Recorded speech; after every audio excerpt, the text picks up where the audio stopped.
Hi folks, good to be back with you again. So you joined me on the second of my riding through history films, and today I'm going to take you to one of my favourite places in England, which is Bosworth and the Bosworth battlefield.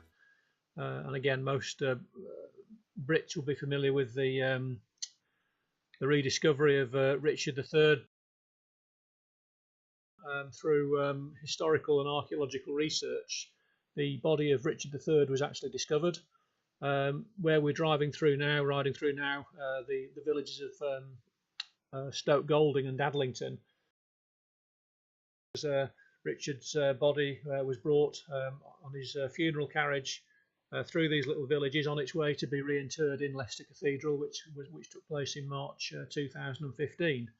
And the people of Leicestershire have a great affection for Richard, and we're very proud of their monarch. He only reigned for a couple of years actually, but was actually very well thought of by the English people, particularly the people in the north of England. You go to York, and Richard was very much a favourite there. So what's happened is that if you take yourself back to August 1485, we're about to embark one of the four major English battles, along with Hastings, Naseby, and the Battle of Britain. You might also wish to add the Spanish Armada in there, but probably these four battles were considered to be the four major battles of English history. So Henry Tudor, the pretender to the throne, who's been skulking away in France, has arrived at Milford Haven with his small fleet, and he's made his way up through Wales, collecting Welsh mercenaries. He's already accompanied by quite a strong force of French mercenaries as well. And Henry Tudor has been making his way up through the Midlands and is about to join battle with Richard III. And of course, Richard knows about this, and Richard has been building his forces. And it's understood that Richard's forces probably in the sort of around the 10,000 mark. Henry Tudor's forces around the 5,000 mark. So on paper, it was actually no contest. But of course, history records a different result, doesn't it? So where we're going to go today, I'm going to take you to the battlefield that was discovered just a few years ago, led by, again, a team of archaeologists doing some metal detecting surveys and some historical surveys. So we're on the road now, what's known as Fen Lane, and Fen Lane is a very old road. This is the lane that Richard's body would actually have been brought back from the battlefield to Leicester Cathedral, slung over the back of a horse. And actually now we are on the battlefield itself. And away to our right is where Richard's forces would have been arrayed, set out across the field from Henry's forces. And I'm going to actually take you down to the actual scene of the battle itself. Now, a bit later on, I'll take you up to the visitor centre on Ambient Hill, which was the previous location where for many years people thought the battle had actually taken place, but of course now we know better. And then finally we'll visit the little church in Sutton Cheney, which is where Richard, who was a very religious man, a man with a very deep Christian faith, attended prayers the night before the battle, so it's believed. And of course, Richard has this reputation. If you've done any William Shakespeare, you've read the play, taken part in that play, Richard III, then Richard is always portrayed as an evil hunchback who murdered the princes in the Tower so that he could take the throne. And of course, who got to write the history? Well, the Tudors got to write the history, and as we know, when the victors write the history, there's always a bit of a spin on things. So you pays your money and you takes your choice on this particular one. I've got to declare an interest here that I, for my part, am what you would call a Ricardian. So I believe Richard was a good monarch, and when you start to study the character of the man and start to look at a little bit of the history, then for me that's the way I interpret the evidence. But yeah, as we're sort of proceeding down this little lane here, the battlefield is actually away to the right. We're going to just take a little bit of a walk over it. But you have to imagine that in days gone by, this scene was very different from where it is now. The hedgerows, the shape of the fields, the fact that the land is now drained. It used to be a marsh, for example. So it would actually have looked quite different in those days. The ground would have been quite a bit softer, and in fact what we're riding through now would almost certainly have been marshland, and it was this marshland that actually Henry Tudor was using to protect his flank. on that particular day. So now we're approaching the place where we're going to park up, just here, and we will take a little walk onto the battlefield.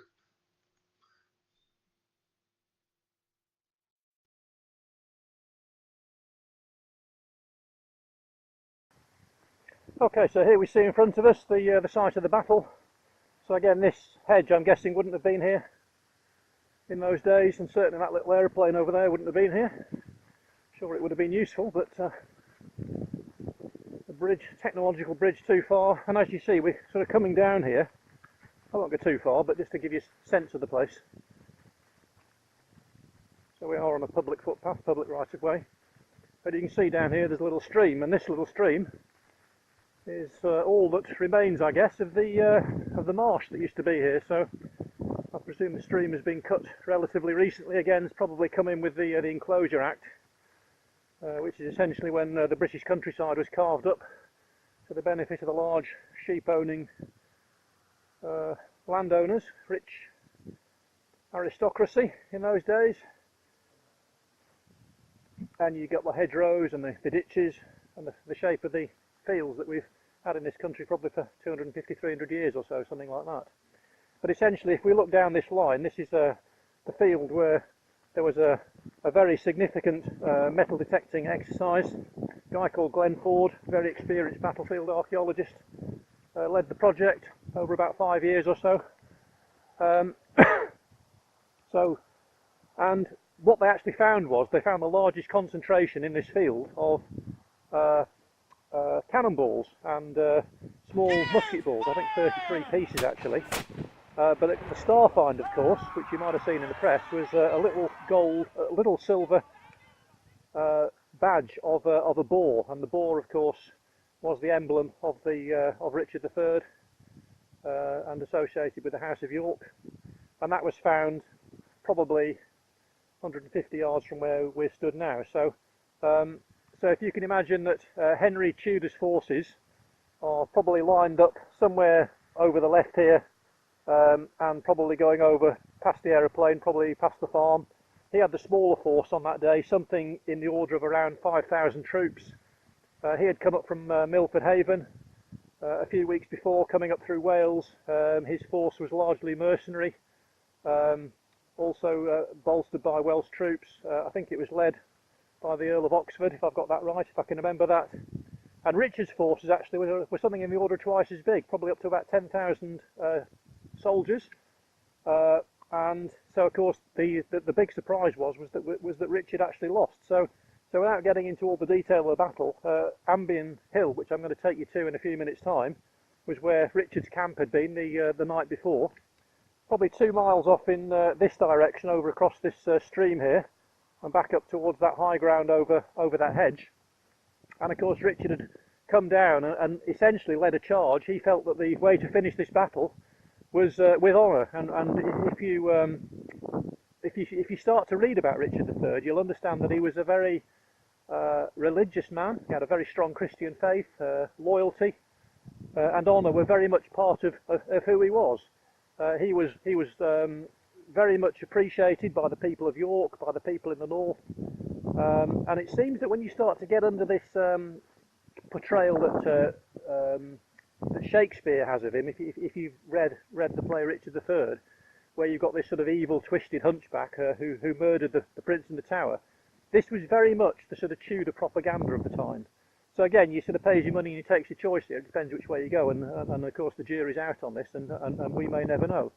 But essentially, so Richard is a man very much of honour, and he sees Henry Tudor's banner, so probably 150, 200 yards in front of us here, and Richard leads the charge, actually charges in. And now bear in mind that this area is very soft, it's very muddy, it's very marshy, and Henry Tudor, if you can imagine, this is Henry Tudor's right flank, and over here is Henry Tudor's left flank, over probably beyond the aeroplane there, something like that.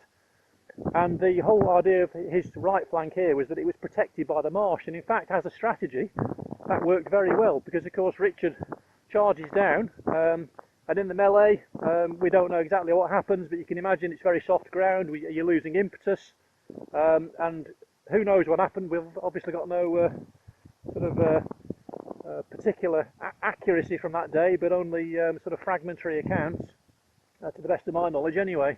And of course Richard gets unhorsed, and at that point then is when the archaeology starts to take up the story, because again you can visit the visitor centre in Leicester, which I did a few months ago. And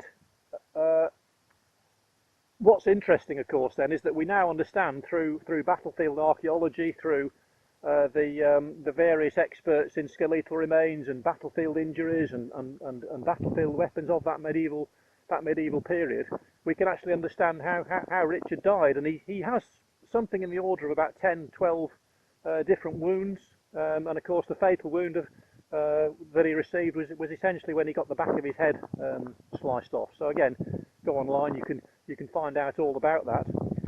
And of course we now know where Richard was buried, thanks to the wonderful efforts of Philippa Langley and John Ashdown-Hill. Okay, so two particular heroes of mine. I had the privilege of meeting Philippa at the Battle of Bosworth reenactment in August, and what a lady! I tell you, she's quite a lady, and she's very much responsible for that. So if you get a chance to visit Leicester, then I would suggest you actually do that. Okay, so this is the battlefield. As I say, it looks probably nothing at all like it would have done in those days. It's just basically a flat field now, with an aeroplane on it, which is quite ironic, isn't it? So here we are, the scene of the Battle of Bosworth, and it's interesting that this was only discovered relatively recently, in the last sort of 5, 6, 7 years, something like that. And until then, the place we're about to go to next had been assumed to be the battlefield. So let's take a walk up there, shall we? So we'll leave the battlefield. I always love coming here. There's so much history around under our feet, if you just care to look and do a little bit of research. And for me, this is one of the sites of the fourth greatest battle in English history. It was essentially the start of the Tudor monarchy, so Henry VII, Henry VIII, Elizabeth I. Henry VII wasn't a particularly personable individual. Nobody seemed to hold him in great affection. And Richard had believed that, and in fact it is true that Henry VII didn't actually really have a legitimate claim to the throne, because he was a bastard. He was illegitimate, which would have disqualified him.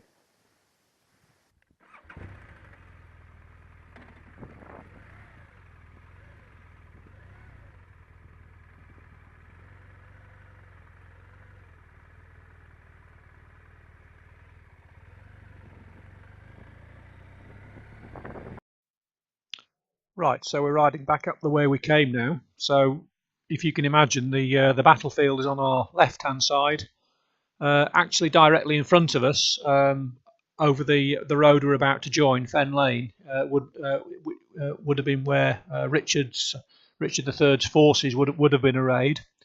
So the field on the left is where that lovely little boar badge was actually found, and just what we're also skirting on the left-hand side here as well is the actual marshland. So again, back in those days, this would have been very soft ground, very unfit really for mounted troops, troops mounted on their sort of their war horses to actually ride across.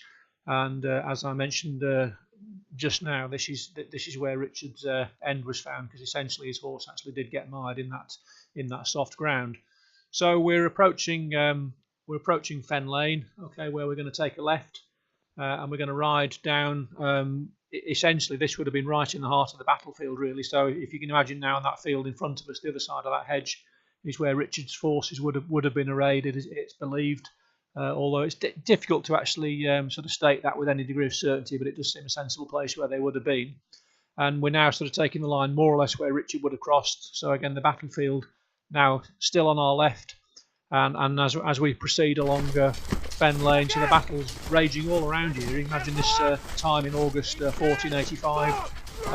The harvest hasn't been taken in. It's interesting, there was a little bit of an anecdote as well that Henry VII, when Henry Tudor did become Henry VII, he reimbursed the local farmers because of the damage that his troops had done to their crops. So you can imagine the sort of scene. It's a warm August day, almost certainly, and the battle's taken place. and this is the journey. So Fen Lane Farm on the left hand side. So I guess the farmer there's got a decision to make now as to what he's going to do about this battlefield site on his land. Does he want to develop that or not? I think the jury's out on that. Nobody really seems to understand.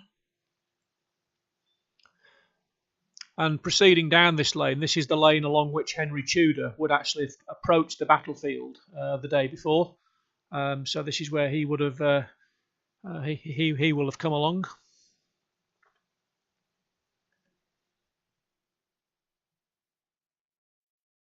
So now heading back the way we came, east along Fen Lane. So as I mentioned, this is where the route that Henry would have taken. So again, you're back right smack in the middle of the battlefield now. You're looking probably towards our left, towards where Richard's forces would have been lined up.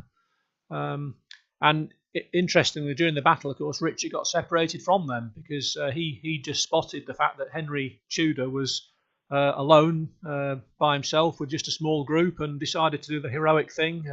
This whole idea of heroism and valour and doing the noble thing and fighting battles in that very brave way was very much part of Richard's fabric, and he thought that he could end the battle very, very quickly. And of course, we know that his horse got bogged down, he got surrounded, he got cut off from the majority of his troops, and was basically butchered on the battlefield with many wounds. So anyway, heading away from the battlefield now. So we're gonna take a left. We're gonna head up towards the high ground. The high ground is basically to our front, towards our front and towards our left. And we're going to head up towards Ambient Hill, where we'll call in at the visitor centre, and I will avail myself of their wonderful breakfast. I can't always help thinking when I pass down this road that actually this was Richard's final journey, and interestingly, back in 4.5 years ago, when Richard was reinterred, this is actually the route he was taking. So he made that journey once more, or at least his remains did. But this is the route he would have taken the day after the battle, or maybe even on the evening of the battle, strapped naked over a horse, with all those butchery wounds all over his body, to be displayed on a bridge in Leicestershire, in the city of Leicester. So we take a left now, and we head up towards Ambient Hill, and you'll notice the ground starts to rise immediately as we start to reach the high ground. Next stop, the visitor centre.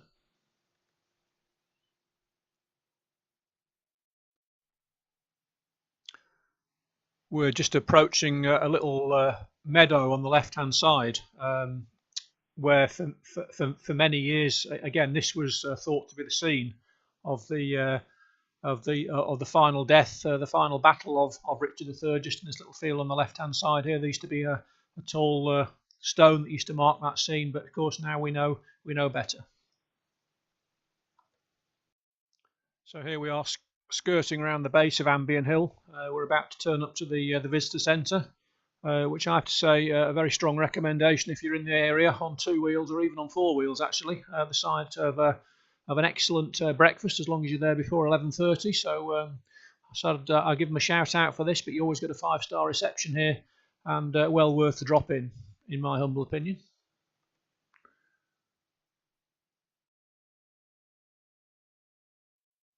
If you're in the area, around about the 3rd week in August every year, they hold a reenactment of the Battle of Bosworth here, with a full set of reenactors from both sides of the camp, the Henry Tudor camp and the Richard III camp, and it's a really good weekend out actually. They run the event over 2 days, Saturday and Sunday, and again I give a strong recommendation for that. If you've got young kids and you want to introduce them to history, then it's a great opportunity to actually come and meet the reenactors, hear some medieval music, just look at the weapons of the time, look at the kind of food that people used to eat. You can walk around the medieval village as well, the medieval village reconstruction.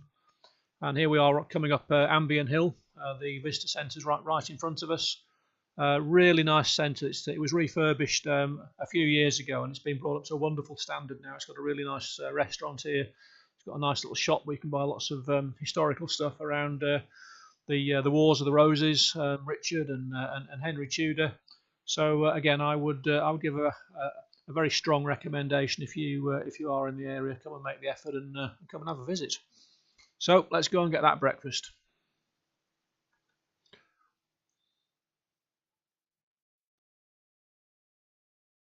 I'm in the visitor centre, been really well done out actually, so strong recommendation if you're in the county of Leicester and you fancy a little bit of history. Strong recommendation, come along and see what's happening, see what happened at Bosworth 1485 and the events that led up to it and what happened afterwards too. A little exhibition here to do with the Tudors, the dynasty that came in after Bosworth. Lady Jane Grey, you can visit the house where she lived in Bradgate Country Park. Some of the artefacts and typical finds from the time actually. Some of the tiles out of the buildings, crucifixes, seals,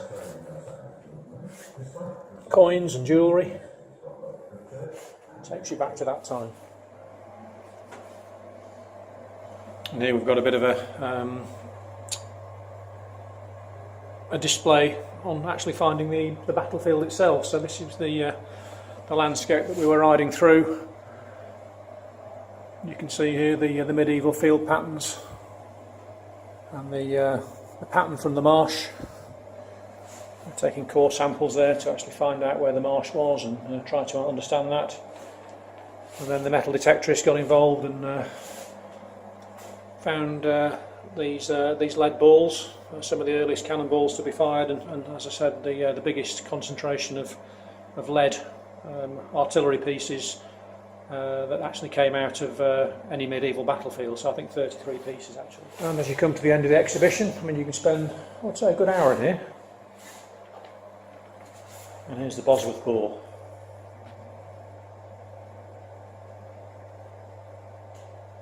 Silver gilt badge that was found by a metal detectorist.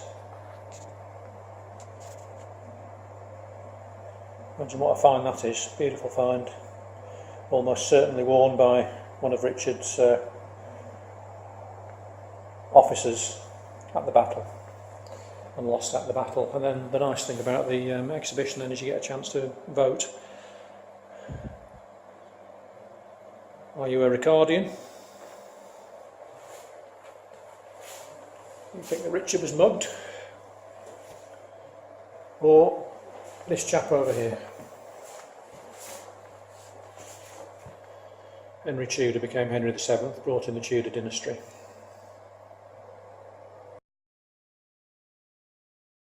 Okay, so walking up from the visitor centre now, up to Ambient Hill, all in the same place, just a couple of minutes away, and those flagpoles ahead normally would have had the standards of Richard III and Henry Tudor flying, but not today unfortunately. They were taken down I think because of the weather. But it was on this hill, Ambient Hill, where it is believed that Richard's camp was, and you can see now there's a little beech hedge enclosure there with a monument to Richard. So just a lovely place to come actually, bring the dogs, have a picnic. Our family do enjoy coming to Bosworth. We've been coming here for many years now, so it just connects you with history as well. And the view from the top of Ambient Hill, looking south-west I'm guessing, down towards the actual battlefield, so 2 miles in that direction. That's where we were a little bit early on the bike. So now we've come up to the top of Ambient Hill, so we're looking back in the opposite direction now. So this is the view that Richard would have had on that particular day. Again, would have been subtly different in terms of trees and hedge lines and so forth, but the essential topography is still the same. And they've tried to give you a bit of an indication here as to what that view might have looked like on that day in August, 22nd of August 1485.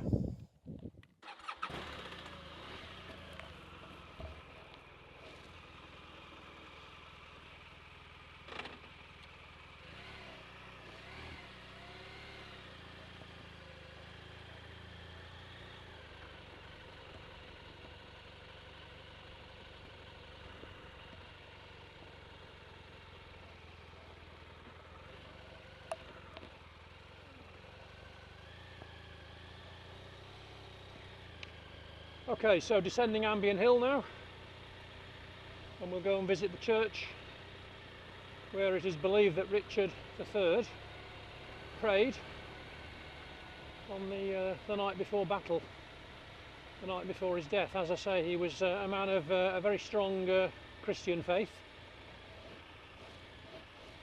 and again, this is yet another reason why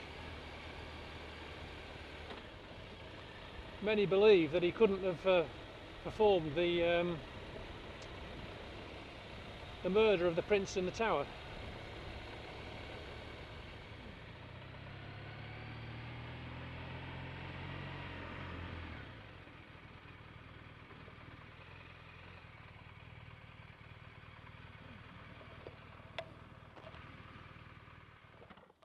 So here we are, the Church of St James, Sutton Cheney.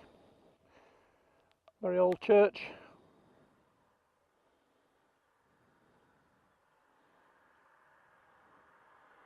And we can go and see the memorial plaque to Richard III when we're here. So let's do that, shall we?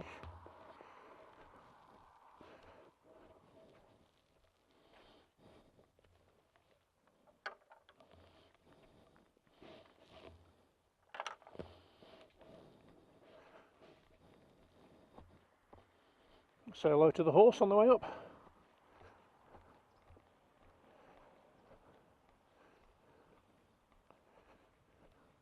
Hello. Hello. There we are. Hello, horse.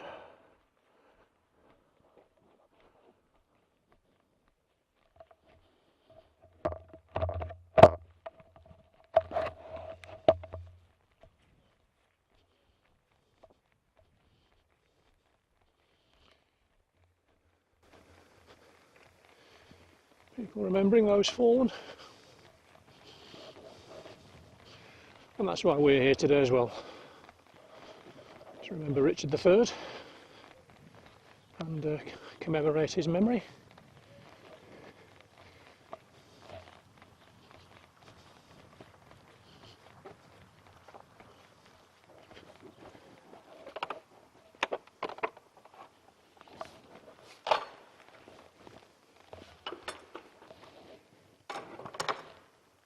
And here we are.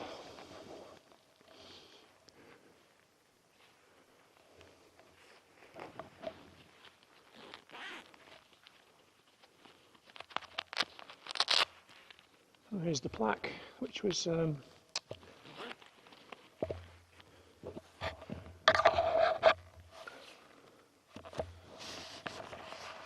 remembered before God Richard III, King of England, and those who fell at Bosworth Field, having kept faith, 22nd of August 1485. And this is what I wanted to see, the prayer of King Richard from his Book of Hours, which was his, I guess it's a combination of a Bible study book and a book of prayers. Again, a very religious man.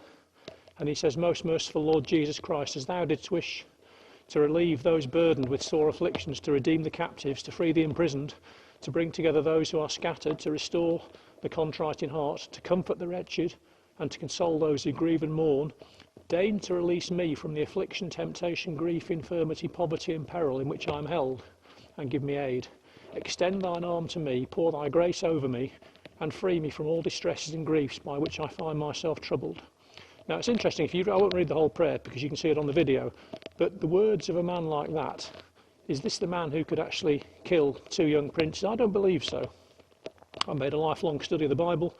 I'm familiar with people who follow Jesus Christ, and I would say that King Richard most definitely had a very strong Christian faith. And as well as that, clearly a very good knowledge of the scriptures as well. So in the church, we see the boar there, we see a cushion here, Richard III, entirely beloved brother. And I think I did read somewhere these cushions were actually donated by members of the Richard III Society, which is quite a strong group that researches the history of Richard and tries to correct the perceived injustice that his reputation has been sullied by history, and in particular by the Tudors. So a beautiful old church, and you can imagine that the night before the battle, that Richard comes here, bows the knee. Now these stones would have witnessed that prayer, they would have heard that, and then he would have presumably ridden out to spend the night with his army, his final night with his knights. So beautiful, beautiful little church, well worth a visit. St James's Church, Sutton Cheney. I've been here a few times, and it's always a very moving occasion.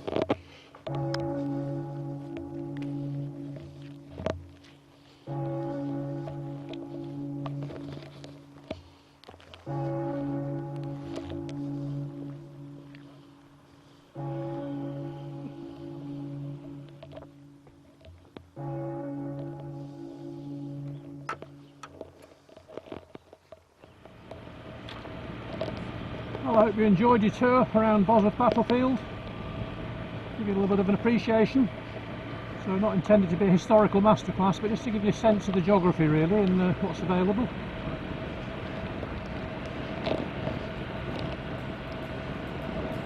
And maybe you'll make a visit yourself one day.